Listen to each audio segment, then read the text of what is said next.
Seruling Rawat Gayo merupakan busana adat Gayo generasi ketiga pada tahun 1960-an.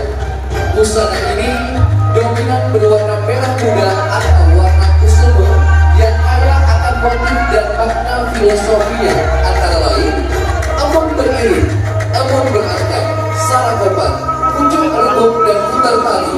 Busana tradisi Gayo ini biasanya digunakan pada acara tertentu seperti upacara pernikahan, upacara adat, penyambutan tamu agung, dan kegiatan kebudayaan tertentu lainnya. Dewan juri dan hadirin yang berbahagia, inilah busana adat tradisi Gayo dari Kabupaten Benar Meriah.